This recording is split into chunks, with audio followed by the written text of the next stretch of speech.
Assalamualaikum warahmatullahi wabarakatuh. Perkenalkan, nama saya Rahma Giwang Maharani dari Prodi PGSD semester 2. Di sini saya akan menyampaikan materi mengenai isu global dan dampaknya di Indonesia. Nah, langsung saja ya. Apa itu pengangguran? Pengangguran adalah kondisi saat seseorang yang termasuk angkatan kerja atau usia produktif ingin dan mampu bekerja tapi tidak memiliki pekerjaan dan sedang mencari pekerjaan. Pengangguran adalah isu global karena hampir semua negara maupun negara maju atau berkembang mengalaminya. Ini menyangkut ekonomi, sosial, dan stabilitas suatu bangsa. Ada juga jenis-jenis pengangguran secara umum. Yang pertama ada pengangguran terbuka. Pengangguran ini sama sekali tidak mempunyai pekerjaan dan sedang mencari pekerjaan. Yang kedua ada pengangguran terselubung. Pengangguran ini terlihat bekerja tapi tidak produktif, misalkan terlalu banyak orang di usaha tersebut.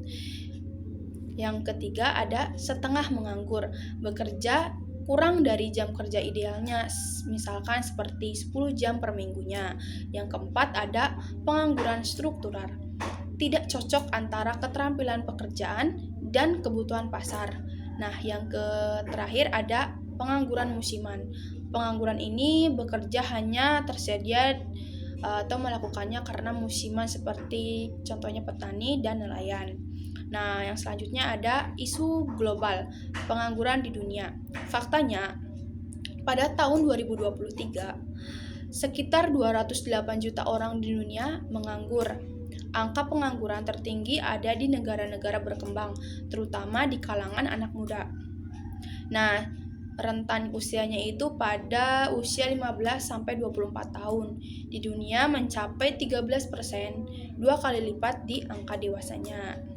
Nah, dampak globalnya seperti menyebabkan kemiskinan ekstrim, terus juga bisa mendorong migrasi ilegal, terus menurunkan produktivitas dan pertumbuhan ekonomi, dan yang terakhir bisa meningkatkan ketidakstabilan politik. Nah, ada juga contoh kasus globalnya seperti di Spanyol dan Yunani. Pengangguran anak muda sempat mencapai lebih dari 40% pasca krisis ekonomi.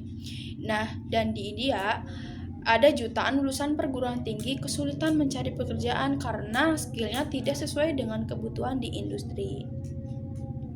Selanjutnya ada kondisi pengangguran di Indonesia. Setelah kita telusuri, ada datanya seperti data BPS pada tahun 2024, yaitu menyatakan bahwa tingkat pengangguran terbuka yaitu mencapai 5,32%. Jumlah pengangguran kurang lebih mencapai 7,2 juta orang dan usianya rentan pada usia 15 sampai 24 tahun yang terdampak. Nah, pengangguran ini paling tinggi ada di Provinsi Banten, Jawa Barat, dan di Kabupaten Riau. Kelompok paling rentannya pada lulusan SMA dan SMK, sarjana yang tidak memiliki pengalaman kerja, dan perempuan yang tidak produktif, serta masyarakat miskin di perkotaan. Faktor penyebabnya di Indonesia itu karena ketidaksesuaian antara lulusan dan kebutuhan pasar kerja. Terus ada pertumbuhan ekonomi yang belum merata, terus urbanisasi yang terlalu cepat, dan minimnya pelatihan kerja berbasis di industri. Dampak penganggurannya itu bisa dampak ekonomi. Dampak ekonominya penurunan daya beli, terus menurunnya pemasukan negara atau pajak, terus juga ada investasi. Nah, dan serta dampak sosialnya bisa stres, depresi, kecemasan sosial, terus bisa kriminalitas dan sosial meningkat, terus bisa kehilangan motivasi, terus juga bisa ketimpangan sosial gitu. Nah, yang selanjutnya ada studi kasus di Indonesia. Di Jakarta dan Surabaya, tingginya pengangguran berdampak pada peningkatan kejahatan jalanan dan galandang anak muda.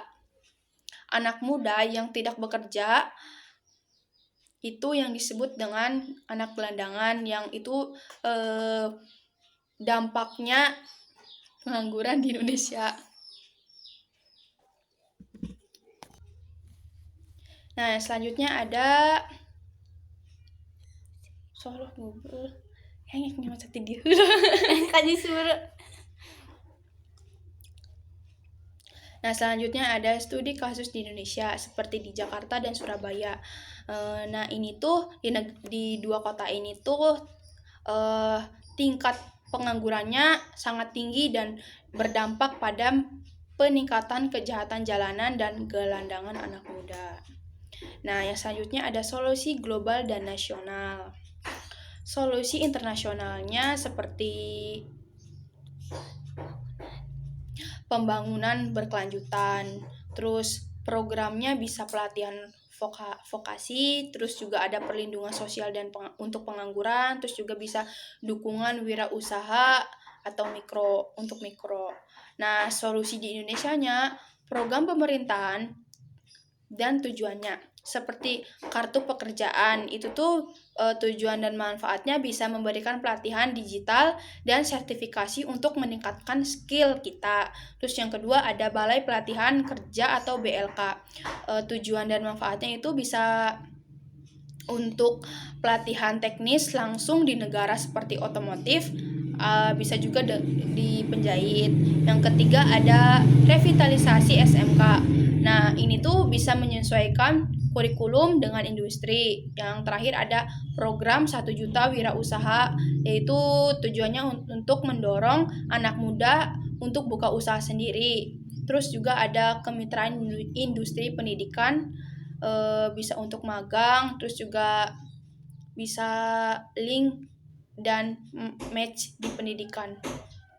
Peran masyarakat dan anak muda, itu tuh perannya bisa mengembangkan soft skill dan digital skill sejak dini.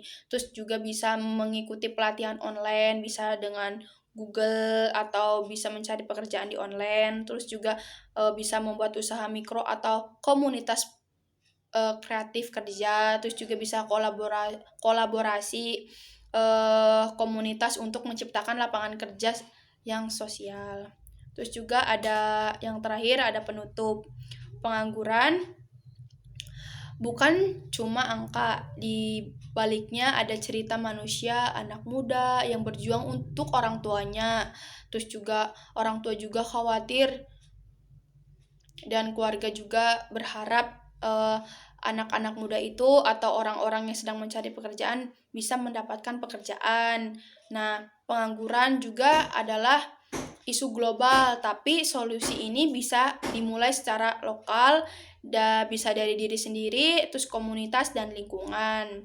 Terus belajar keterampilan baru, adaptif dengan zaman, dan saling mendukung adalah kunci dari masa depan yang lebih baik. Jadi kita harus lebih semangat lagi. Terus cari pekerjaan di luar, cari relasi. Sekian pemaparan isu global dari saya, kurang lebihnya mohon maaf. Wassalamualaikum warahmatullahi wabarakatuh. Dadah.